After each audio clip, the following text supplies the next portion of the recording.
Live from the BDN Studios, it's Bang and Dang. That's awesome. If you don't like that, then You ain't black. All right, back more Outlaws, Gunslingers motorcycle series. Outlaws we're looking at. We're looking at the international president of the Outlaws from 84 to 99. Wow. Harry Joseph Bowman. They called him Taco. He is one of the most violent of all motorcycle guys, including Hells Angels guys. So, and boy, did he hate the Hells Angels, particularly Sonny Barger and George Christie. He hated those guys. So, they did not get along. The old biker war between these guys is a direct result from this guy because he wanted everything that he could do to get rid of the Hells Angels. But Harry Joseph Bowman. He one of 5 children of Geraldine and Hiram Joseph Bowman. He was born in Marysville, Michigan, July 17, 1949. His mama, she worked as an accountant for the United States government. He was raised on a farm on Range Road in St. Clair Township, and he graduated from Port Huron Catholic High School. Oh, that's nice. Captain James Carmody of the Port Huron Police, who also attended Port Huron Catholic High, he said of Bowman and his brothers, they had a tough upbringing, and they had a reputation as being tough guys. Oh. Another former schoolmate remembered Bowman as being quite friendly. St. Clair County Sheriff Dan Lane, he described Harry Joe as an all-right kid. Bowman, he was arrested twice by Port Huron Police for disorderly conduct in the 60s. Yeah. And he received the nickname Taco because of his dark complexion and resemblance to a Mexican. Oh, wow. Look at that. Good for him, right? Taco. Oh, Taco. Oh, Taco Bowman. Well, Bowman, he was affiliated with the Devil's Disciples before joining the Outlaws. He became the old president of the Detroit chapter of the Outlaws in 1970. A protege of the Outlaws, Dayton, Ohio-based national president Harold Henderson, they call him Stairway Harry. Bowman also served as leader of the club's North region and became the national vice president in the late 70s. By that very time, the Outlaws had become one of the largest motorcycle gangs in all the United States. They were involved in various illegal activities, although members often also ran legitimate businesses. I'm sure they did. You have to. Got to launder your money somehow, right? Right. The Outlaws, they cornered the market for amphetamines and topless dancers in the cities they operated in. Under Bowman's leadership, the Detroit Outlaws were the most senior of the approximately 35 biker gangs in the city. Damn. They specialized in drug trafficking, prostitution, extortion, gambling, and bombings. Ooh, got to get those bombings in there. The Detroit Partnership also began outsourcing enforcement work to the club with Francesco Bomarito. They called him Frankie the Bomb. Oh. He was acting as the mafia's emissary to the outlaw biker in southeast, to the biker crew in southeast Michigan. Oh, that's fantastic. They got the mafia ties there. Who's this guy? Frankie the Bob. Well, we'll get there when we get to the Detroit Partnership. Frankie the Bomb, huh? In June 1975, an alliance was formed between the Outlaws and Satan's Choice, the largest biker gang in Canada.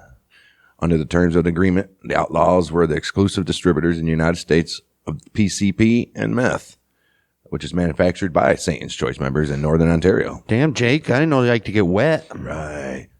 In turn, firearms from the United States were trafficked into Canada, of course. Another advantage of the alliance was a fugitive exchange program in which outlaw members fleeing American law enforcement could be harbored by Satan's Choice in Canada and vice versa. Right. Well, good for them. Right. Well, Bowman, he spent time hiding out with the Kitchener Satan's Choice chapter under the Mutual Aid Pact. Kitchener, huh? He was present at the Kitchener chapter clubhouse when Satan's Choice member Lauren Campbell, he almost got into a fight with an Outlaws biker from Nashville in a dispute over a mutual girlfriend. Son of a bitch. Campbell threatened to throw the outlaw down a staircase, but following biker protocol, he sent for Bowman before doing so. Oh, okay. Bowman was able to mollify Campbell and save the outlaw from harm. Campbell later characterized Bowman as I'm a nice guy. As the liaison between the Outlaws and the Satan's Choice, the Detroit chapter became an important and powerful faction in the Outlaws organization. Bowman, he was instrumental in the Outlaws' development into an international club by patching over several Satan's Choice chapters. He courted Garnett McEwen, they called her Mother, Right. the St. Catherine's Satan's Choice chapter president who advocated for Yankeeization of his club. You wanted some of those Americans. Well, during several visits by McEwen to the United States, he's like, come on, man. We need more of you guys. Right. Members of the Detroit Outlaws were invited by McEwen to provide intimidation at the meeting in Crystal Beach, Ontario. That happened on the 1st of July, 1977. At which 8 of the 13 St. Joyce chapters defected to the joined Outlaws. He's like, you guys come and put some fear in these guys so they'll join you. Well, according to Philip Reich of the Detroit Police Department Motorcycle Gang Unit, he first encountered Bowman in 1980, and he said at the time he lived in the Outlaws Clubhouse on the east side of Detroit. Right. But he hung out in a topless bar called the Police Station. Oh. It was a little hole in the wall on 7 Mile just west of Van Dyke. Taco went there quite a bit. In those days, a lot of bikers were agents to trippers, of course. Reich described Bowman as a very interesting, bright guy. And he said, I can't say I admired what he did for a living, but I admired his leadership abilities. I guess. In addition to illegal enterprises, Bowman and the Detroit Outlaws also ran a motorcycle repair facility. Got to do that. And also a t-shirt shop. Got to get that merch. Right, in the Eastern Market. One popular t-shirt design that Bowman sold featured 2 pistols pointing at the Renaissance Center in the caption, Visit Detroit, Murder City. Another design worn and distributed by Bowman proclaimed, Snitches are a dying breed, which was an Outlaw's motto. Yeah, because they're killing them all. Right. Scared. March 3rd, 82, Bowman allegedly killed 38-year-old Arthur Allen Vincent. They called him Good Old Speed. Good old Speed. He was a probationary member of the Dayton Outlaws for running his mouth at an Outlaws party during Daytona Beach Bike Week. Oh, you can't do that. Vincent was last seen entering a car with Bowman, Raymond Roach Ravelli, and another outlaw after bragging about crimes. Oh, man. He was then shot execution style in the back of the head. Vincent's decomposing body was discovered on March 8, 1982 by a Florida Power and Light crew in a ditch in a wooded area on Old Tomoka Road in Ormond Beach near I-95. I-95. An autopsy revealed he had died by homicide, clearly. Obviously. This murder remains unsolved. Yeah. Bowman, he succeeded Harry Henderson as Outlaws International President after his mentor resigned due to ongoing legal issues. He was appointed the club's leader at a summit in Joliet, Illinois in February of 1984. He relocated to the Outlaws International headquarters from Chicago to Detroit, and he conducted his presidential activities from the Detroit chapters, which were fortified clubhouse on Warren Avenue, overseeing various matters from setting the club's policies regarding rival motorcycle gangs, all the way down to monitoring the activities of members. Wow. Well, upon his ascendancy to the presidency, Bowman moved to the affluent Detroit suburb of Grosse Pointe Farms, where he lived with his wife and 3 daughters, Kelly, Kristen, and Courtney, who he enrolled in expensive local private schools. He's the big guy now. The big guy. Eschewing the stereotypical long-haired, bearded biker image. Nice. He was generally clean-shaven, sported neatly coiffed hair, and was known to wear expensive suits as well. Look at him. Great. It's fantastic. Bowman, he traveled in a custom-made, armor-plated Cadillac automobile and was usually accompanied by at least one armed bodyguard. What do these guys think he is? Holy shit. He's got his own beast. Damn. The FBI, one of their agents, Bill Randall, said that Bowman went against the grain. He kept one foot in the straight world and the other in the biker world. While most of those guys, they want to stay as far away from the 2-car garage and the picket fence thing as possible. By the early 90s, Bowman maintained dual residency in Michigan and Florida, in addition to his wife and a mistress in Detroit. He also had numerous girlfriends across the country. I bet he did. He then developed a reputation as a formidable, ruthless, and an inventive but discreet crime boss. He was dead set against publicity for himself or his club. Law enforcement described Bowman as the first businessman biker boss and credited him with pioneering the Outlaws' foray into more sophisticated rackets and diverse business ventures beyond traditional motorcycle gang fronts such as bars, strip clubs, and tattoo parlor. One key policy decision of his was to augment the club's drug and prostitution operations with gambling, loan sharking, and extortion. Bowman forged ties with Italian and Eastern European crime groups, as well as influential members of legitimate society, including philanthropists, politicians, judges, and policemen. He also built a sophisticated counterintelligence network by having outlaw members collect search warrant affidavits and newspaper clippings that provided details on law enforcement efforts against the club. And they also had to attend trials to gather info on witnesses against the Outlaws. Ooh. A charismatic leader who showed genuine affection for his clubmates. Bowman, he inspired a devout loyalty from his underlings, which made it difficult for investigators to even infiltrate his operations. They couldn't even develop informants inside his inner circle. He wasn't no John Gotti. Or any other Hells Angels. Right. He typically wore a full-length black cape embroidered with a swastika while holding club meetings. Oh, Okay, bud. he was also prone to psychotic outbursts, mood swings, and paranoia. He was both a user and distributor of narcotics who dealt cocaine, marijuana, Valium to other Outlaws members. According to his bodyguard, Christopher Slasher Maele, Bowman could stay awake for days at a time. That's not good. Early in his presidency in 1984, Bowman ordered the murder of a former Chicago Outlaws member after becoming concerned that the ex-biker would reveal the whereabouts of a fugitive club member, and he assigned Toledo, Ohio chapter vice president Wayne Joe Black Hicks to carry out the execution. Damn, a vice president from another chapter? That's nice. Well, although Hicks failed to even complete the assignment because he was unable to locate the former outlaw, his dedication impressed Bowman, who subsequently transferred Hicks to the Fort Lauderdale chapter in order to revive the club's faltering South Florida faction. He said, you know what, bud? But you go have some good time down in Florida. The Fort Lauderdale Outlaws had gone rogue, refusing to even follow orders from Detroit. They were skimming profits, partaking in ever-increasing drug use. Under Hicks' management, Fort Lauderdale was revived and reclaimed its status as the Outlaws' strongest chapter after Detroit and Chicago. Good for you. Hicks served as Bowman's right-hand man throughout most of his presidency. All right. Look at Hicks. Look at this guy. A failed hit. Got him the job of his lifetime. Well, during Bowman's tenure as outlaw president, the club's membership reached a high of over 1,500, with chapters in over 30 United States cities and another 20 internationally.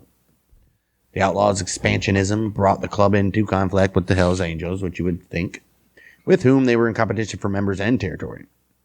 During the 80s, the Outlaws and Angels were at a war over control of the meth trade in the U.S. and Canada, and 1988, Bowman, he met with Angels leader to negotiate safe routes from members of both clubs to attend the federal courthouse in Louisville, Kentucky.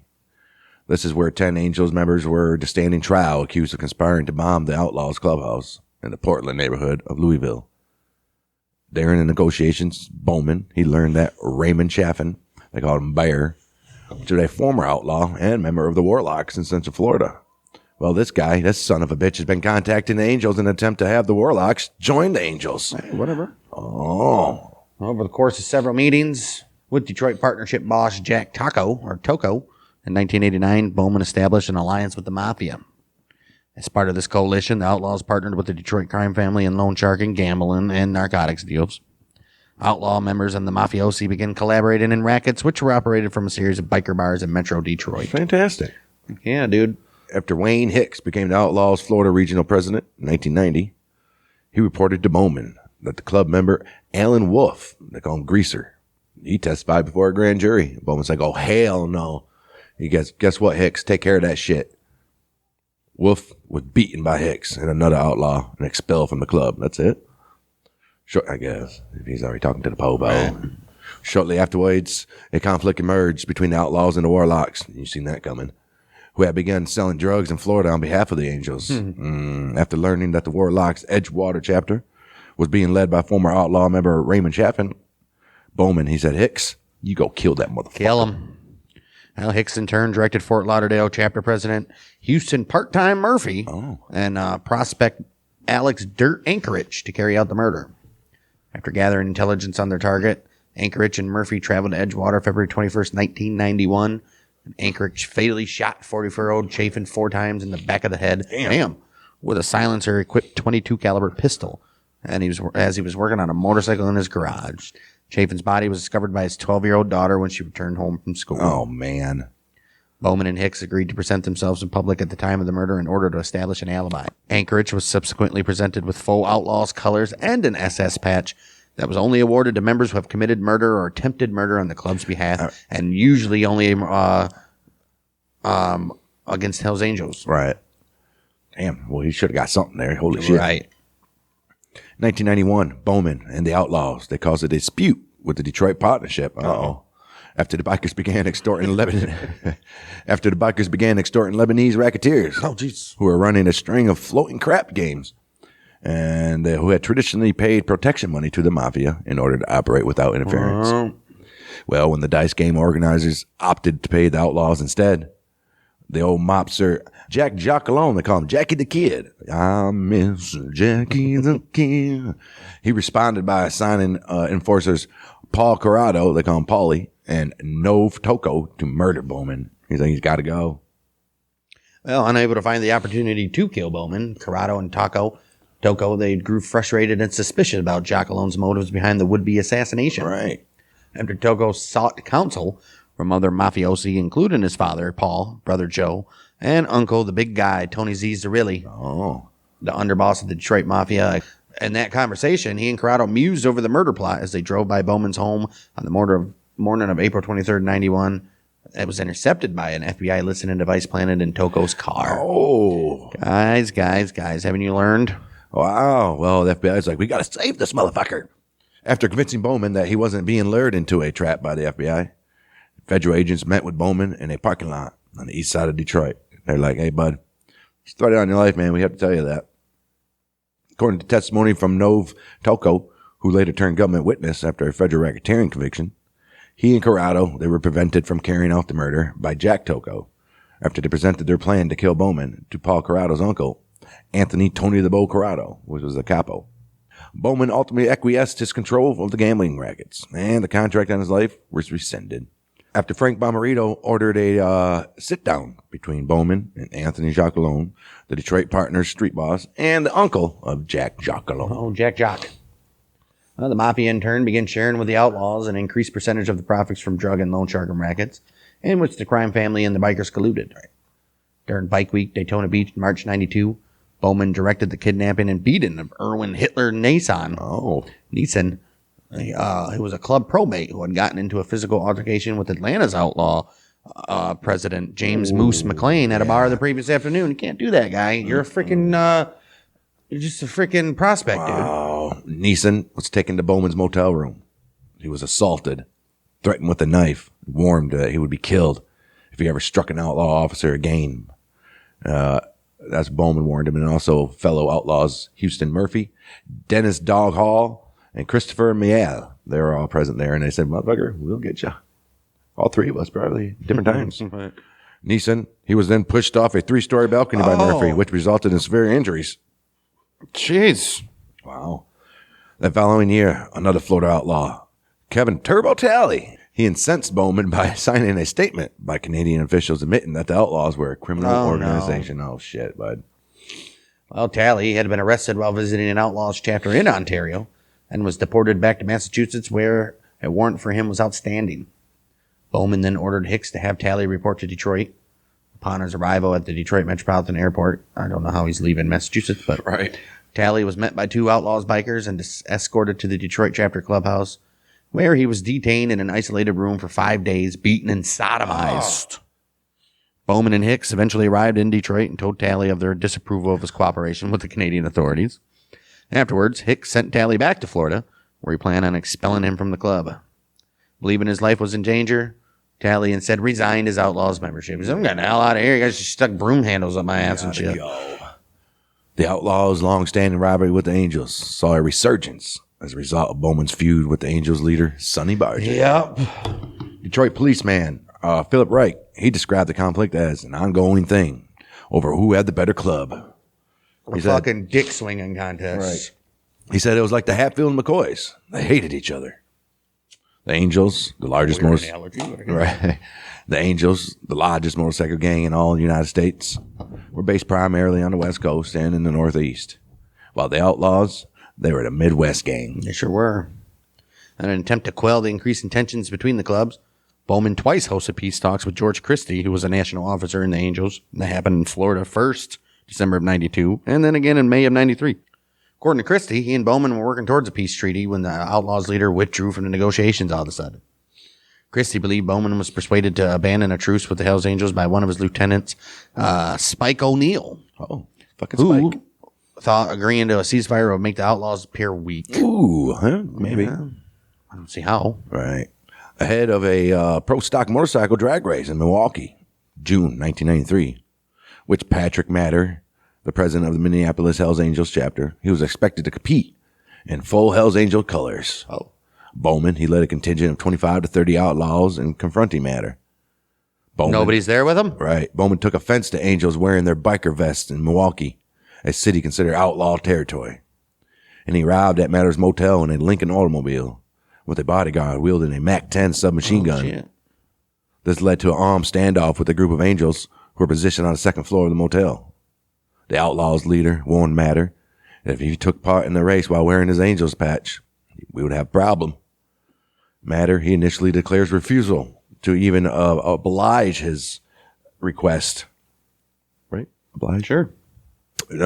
Basically. But later reconsidered on the advice of Sonny Barger and East Coast Angels president Kevin Cleary. Call him KC. Yeah, probably wise. Yeah, but there you guys are way We outnumbered. don't need no heat right now. Not in Minneapolis, anyway. Late 93, Outlaws leaders came to suspect that the Angels were attempting to gain a presence in the Chicago area by patching over the Hell's Henchmen, who was also a biker gang in Chicago, Rockford, Calumet City, and South Bend, Indiana as well. Nice. Look at that. Initially a small club consisting of approximately 20 members, the Henchmen had coexisted with the Outlaws without violence, so they showed no ambitions to expand. They're like, dude, we're just here. All right, we're just chilling. The Outlaws became alarmed, however, when the Angels, when the Hell's Henchmen carried out a forced amalgamation of the Devil's Ushers gang on the west side of Chicago. They said, you're joining us. Yeah. When Outlaws attempted to coerce the Henchmen into patching over, the Henchmen held a meeting with the Angels in Indiana, and they agreed to prospect for the Angels instead. Ooh. So, why, though, dude? You know the Outlaws have control of this area. That's stupid. Pat Matter, he was the orchestrator of the Angels' expansion in Illinois and Indiana. Bowman, he ordered Matter's assassination. And a hit squad consisting of James Preacher Schneider, Scott Rhino Hammond, and Randall Madman Miller of the Outlaws Milwaukee and Janesville, Wisconsin chapters. They traveled to Minnesota to carry out surveillance on Matter, ahead of a planned execution after they were provided with money, a weapon, and surveillance notes by Milwaukee chapter president Edward Shock Anastas, right? The Outlaws were unsuccessful in carrying out the killing. Jeez. Because the hit team never got a shot at Matter.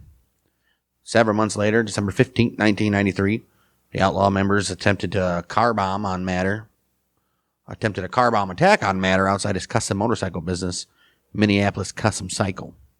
The attempt failed when the C4 bomb detonated prematurely, instead destroyed Matter's truck and injuring the biker who planted the explosive. Oh shit. No. Whoa. 31st of December. 35th. 31st of December, Everybody's 1993. praying for watching ball drop. Bowman gave a speech to hundreds of senior outlaw members at the New Year's Eve party, Fort Lauderdale Hotel Suite, announcing that the club would be escalating hostilities against the Angels and their supporters in the coming year, and he demanded that his followers carry out attacks around the country. He urged the Outlaws to be rottener than ever before in their actions. And he allegedly placed $100,000 bounties on the lives of Sonny Barger and George Christie. Bowman's speech came exactly 20 years after the beginning of the Outlaws-Angels War. Oh, wow. Which started after Outlaws members in Florida murdered 3 Hells Angels bikers. And that was in retaliation for the beating of an outlaw at a New Year's Eve party in New York, December 31st, 73. What's up with the New Year's Eve parties? The decision was overwhelmingly well received in 94. The Outlaws conducted an increased number of attacks against rival gangs, not just the Angels. Well, a contingent of outlaws attended the Summer Madness motorcycle rally at the Ileana Motor Speedway in Schererville, Indiana, June 26, 94. The night before then, Bowman met with the attendant outlaws leaders, including Gary, Indiana chapter president Randy Mad Yeager, and gave the order to attack members of the Invaders, which was a biker gang who customarily attended the event and who the Outlaws suspected were affiliated with the Angels.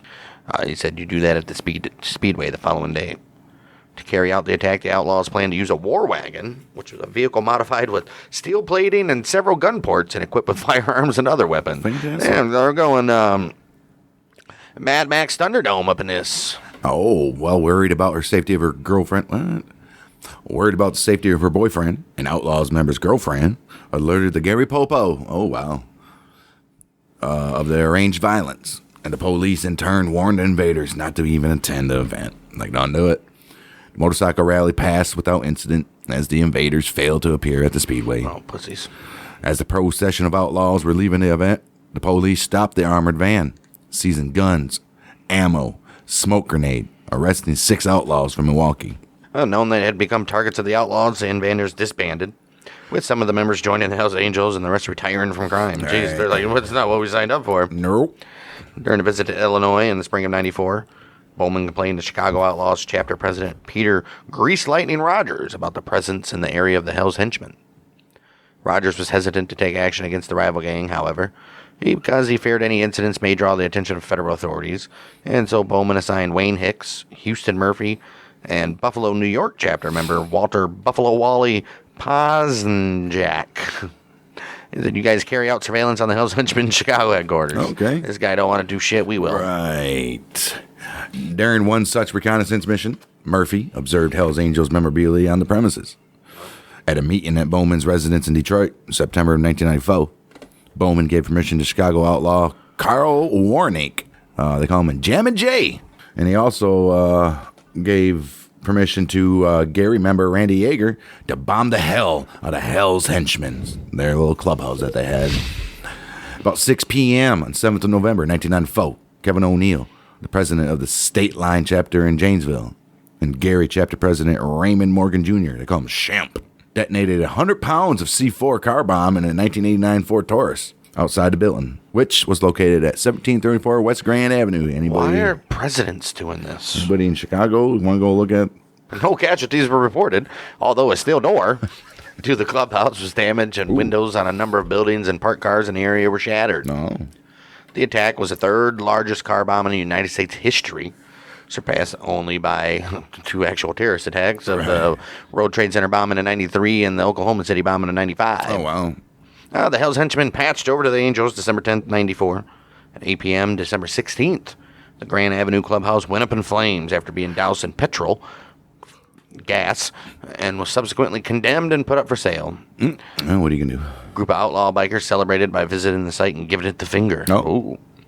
The Chicago Hells Angels subsequently relocated to the city's southern suburbs. Yeah, that's where they belong. Well, clearly it was burnt down for insurance purposes. Well, Wally Pasnak, the president of the Outlaws Northeast region, and Michael Mad Mike Quayle, the former Rochester Hells Angels chapter president, were murdered during a brawl at the Lancaster National Speedway in Lancaster, New York. I don't think they were murdered since they probably both killed each other, I would assume. This happened on the 25th of September, 1994. Bowman, he rode his cycle at the front of the Posnak's funeral procession in Buffalo on the 29th of September. A newspaper photograph then circulated of a member of the 5th Chapter Biker Club hugging an Angels member at Quayle's funeral. Oh, and these guys which took place in Rochester on the 1st of October, 1994. Well, these guys, they were a family-oriented club made up of men and women who were recovering from substance abuse. The chapter had 5 chapters. The club had 5 chapters. 3 in Florida, 1 in New England, 1 in the San Francisco Bay Area. It's a hell of a spread out. Holy shit. And they sought to be neutral, maintaining good relationship with all. We just like to be friends with everybody. We just run around our bikes, man. Right. And not do drugs anymore. Right. A close friend of the slain outlaw, Posnjak, I'm saying that, Bowman was incensed by what he perceived to be disrespect and betrayal from the 5th chapter. Guess what he did? He ordered Wayne Hicks to shut down the club's Florida faction. Said, you guys are done. Finioto, 2nd of December, 1994.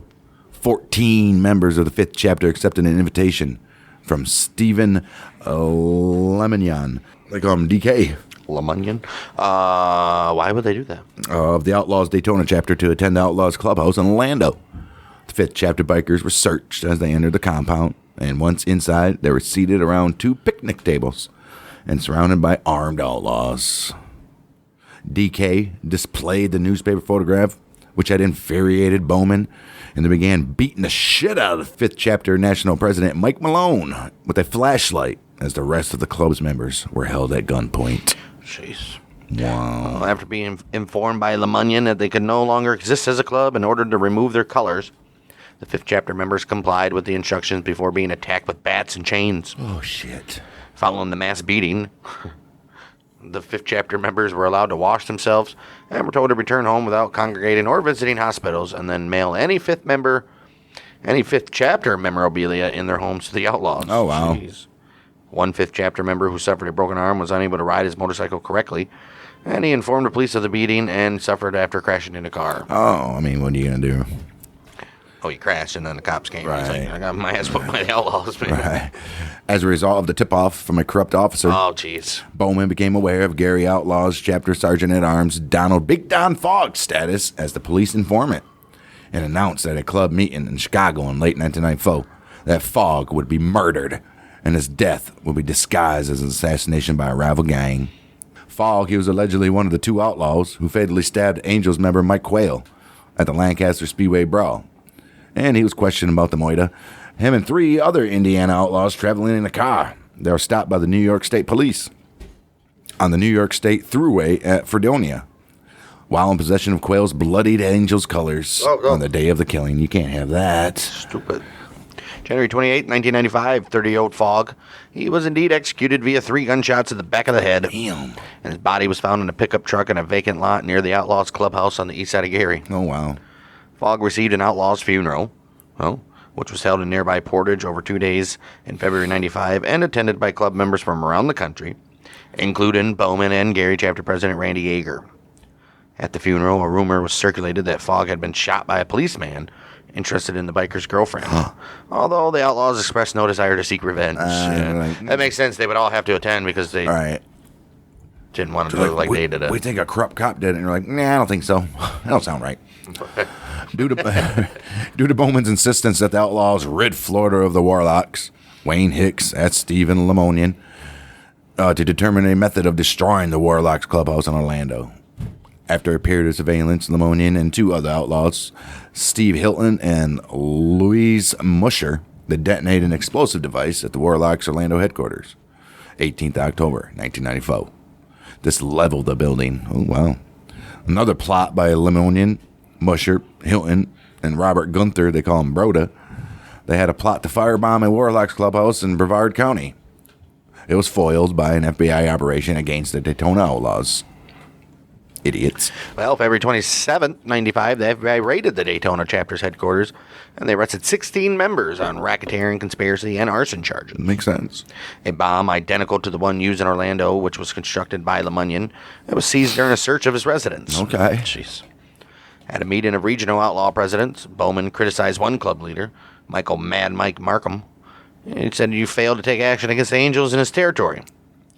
Markham, he was reluctant to move against the Angels, as the 2 clubs had peacefully coexisted in his region. Man, what's the problem, guys? Come on. At the suggestion of one of his underlings, Harold Bullwinkle Brewington, Markham instead advised attacking the Hells Angels in their home state of California. Well, that's stupid. Bowman held another New Year's Eve summit on December 31st, 1994, hosting a meeting of Outlaws officers in Detroit. Apparently, taking the advice from Markham, he declared that the Outlaws would wage war against the Angels on the West Coast. Brewington and Houston Murphy were selected to travel to California and carry out surveillance on Sonny Barger and George Christie. Murphy, he was very uncomfortable with Brewington and made the trip alone in 1995, staying in Ventura for 4 days, where he located and mapped out Christie's residence. He's like, I don't need that Bullwinkle motherfucker.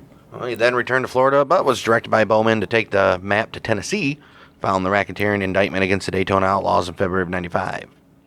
Murphy presented his report to Bowman at a meeting in Tennessee. Okay. And Bowman subsequently dispatched a team of outlaws headed by Wayne Hicks to Los Angeles to follow up on Murphy's findings. 3 members of an outlaw hit squad were arrested in Ventura after federal agents intercepted details of the Christie murder plot on a wiretap. Wow. Although the Outlaws failed to assassinate Christie or Barger, a number of Angels owned businesses in Southern California firebombed. The turf war between the Outlaws and the Angels ended in the spring of 95. After National Outlaws leaders became concerned about the escalating violence in the Midwest and the resultant heightened surveillance on the club by federal authorities. Like, what are you guys doing? You're just drawing attention. Right. According to the Chicago Crime Commission, the gang signed a peace agreement in 1996. As per the accord, the Angels capitulated in their attempt to establish a chapter within the Chicago city limits, but were permitted by the Outlaws to retain their chapter based in the suburb of Harvey. Like, no, you stay in the suburbs, bud. November 14th, 1996, Wayne Hicks, Houston Murphy, they were among 10 outlaw members arrested after being indicted on federal racketeering charges. The indictments were the culmination of Operation Silver Spoke, which was a 6-year DEA investigation into murders, robberies, bombings, drug trafficking, extortion, and witness intimidation carried out by the outlaws in Florida. Facing the possibility of life, Hicks and Murphy, they turned state's evidence and testified against various outlaw members, including Old Harry himself. According to Maryland State Police, biker gang expert Lieutenant Terry Katz, Hicks became the highest-ranking outlaw in its national organization to ever turn state's witness. Nice.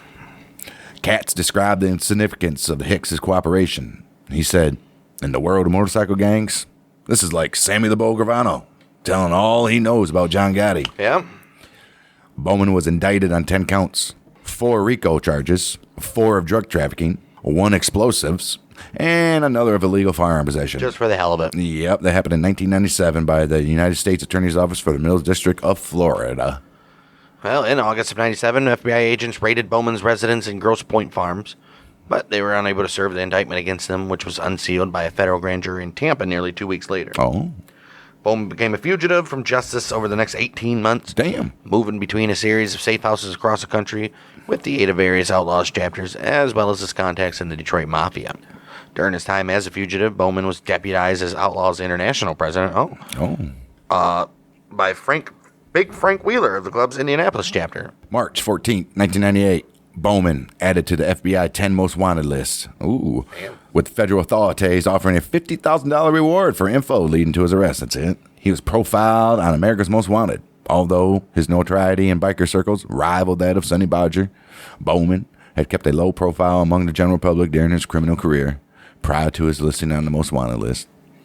The FBI reported Bowman's aliases as Harry Bowman with a U, David Bowman with a W, Harry J. Bowman with a W, Harry Joe Bowman with a W, David Charles Dowman, Harry Dowman with the first Dowman with the W, the Harry Dowman with the U, Harry Tyree, Taco, and Yo T. Hey, yo, T. Yo T. Hey, T, you hear what I says? Hear what it says, T. He was described as 5'10", 190 pounds, with multiple tattoos reflecting his association. He's just a little guy. Yeah. So was George Christie. Cool. Reflecting his association with the Outlaws, his tattoos did, such as one on his back and upper right arm of a skull and cross pistons with the word Outlaws. That was in black above the word Detroit and black below. He also had a swastika tattoo on his right forearm and a Merlin the Magician figure on his left forearm. Oh, no shit. The FBI suspected that Bowman may have crossed the border into Canada, fled overseas. Okay, and they alerted local police agencies that he could be harbored by any of the 50 outlaw chapters in 5 countries. Right? Oh, shit. That's true. Wow. In the search for Bowman, federal agents unsuccessfully raided Outlaws clubhouses in St. Petersburg, Tampa, and other locations in Florida. Spring of 1999, Wow. Bowman pulled over by the Nevada State Police for speeding. Well, you idiot. While driving on a highway near Las He Vegas. was on the top 10 most wanted list of the FBI, which is people from all over the world, and he's speeding. He was traveling in the company of a young blonde woman in a Mercedes-Benz convertible. He was let go by the Popo after producing false identification. Okay. When Bowman's true identity was discovered, footage of the traffic stop recorded by the Popo was sent to the FBI in Michigan. All right. Federal agents then showed a still frame of Bowman and his female companion from the footage to Bowman's mistress in Detroit. Oh, shit. Enraged that he was with another woman, they knew what they were doing. She alerted the FBI that Bowman would be returned to Detroit the following week. He'd be coming to Detroit to relay orders to a subordinate in person, as he was careful to avoid using phones, and disclose the location of his upcoming meeting. About 9:15 p.m., June 7, 1999, he was taken in custody without incident at a home on Griggs Drive in the Detroit suburb of Sterling Heights. Mm-hmm. He was socializing with senior outlaw members in the backyard of the house when about 40 FBI agents, SWAT team members, and Sterling Heights police said, "Can we come?" They surrounded the residence. And you know what they were doing. Damn. They put up the tape and had the perimeter. Everybody else was doing stuff. Then his girlfriend was like, "What do you expect me to do?" Everybody knows you're a criminal. Man, your husband's not perfect. An FBI crisis negotiator made a phone call to the home where they had learned Bowman was residing, and they persuaded him to surrender peacefully. Like, Harry, we're outside. Right. You better just come with us. This can be ugly, or this is going to be Not as ugly.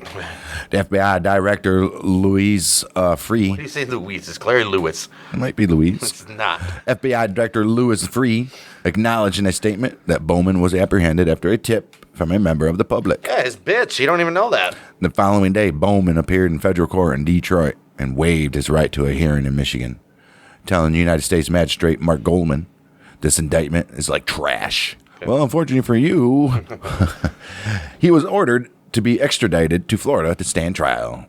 James Wheeler formally succeeded Bowman as the leader of the Outlaws in the weeks following his capture, when he was voted in as the club's international president during a meeting of the outlaw administrators in Florida.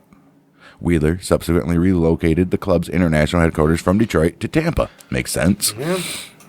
And Bowman, he went on trial in Tampa beginning March 19, 2001.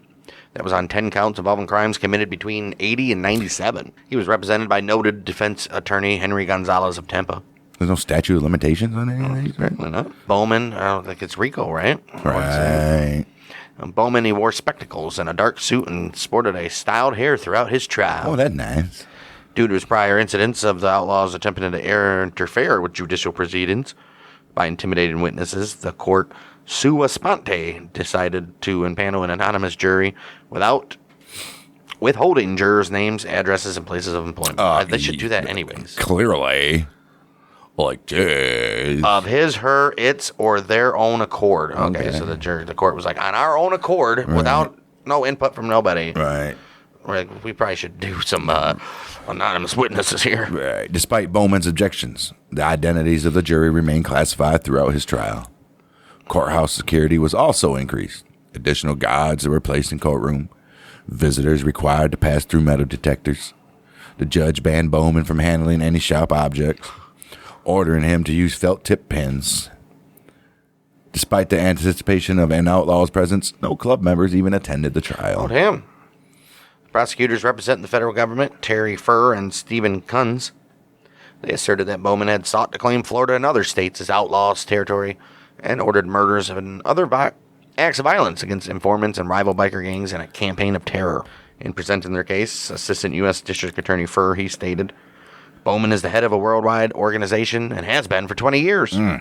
It's existed for many years because of a code of silence and a code of vengeance. Over 50 witnesses, including former Outlaws members Wayne Hicks, Houston Murphy, Kevin Talley, they all testified against Bowman. Majority of the ex-outlaws who testified for the prosecution were transported to the courthouse from prisons, having agreed to give evidence in exchange for reduced sentences for murder, rape, drugs, and other crimes. The defense team maintained that Bowman was simply the leader of a motorcycle club and was the victim of rogue members who committed crimes without his knowledge or permission. Get out of here, dude. Bowman's attorney contended that it was, in fact, local chapter leaders who orchestrated murders and bombing. 10 witnesses, including Bowman's elderly mother, they were called by the defense. He was such a good boy. Right. In an attempt to demonstrate a common purpose among the various outlaw chapters, federal prosecutors introduced in court seized copies of the Outlaws' bylaws containing the provision that only white males may be members of the club. Cool. Okay. Whatever. That means because they say only white males can be members, that means he did all these crimes. There's proof right there. Right. Bowman objected to the documents being shown, arguing that the admission of the Outlaws' whites-only policy was inflammatory and prejudicial, as he was not even charged with any racially motivated crimes. It's like, what's the matter? The court refused to redact the policy from the copies of the Constitution on display. 17th April, year 2001. After a month-long trial, Bowman convicted 8 counts, 4 counts violating RICO Act via the 13 acts of racketeering, including the murders of Raymond Chaffin and Don Fogg, the kidnappings of Erwin Nissen and Kevin Talley, the bombings of Warlocks and Hell's Henchmen's clubhouses, the assault on the 5th chapter, conspiracy to murder members of rival gangs, 3 counts of opium, cocaine, meth, marijuana, Valium distribution, and 1 count of possession of a .45 caliber semi-automatic pistol as a convicted felon. That's enough right there. That'll give you more years than all the other stuff. Right. But there's good news for him, though, because he was acquitted on the arson charge. Oh, that's nice.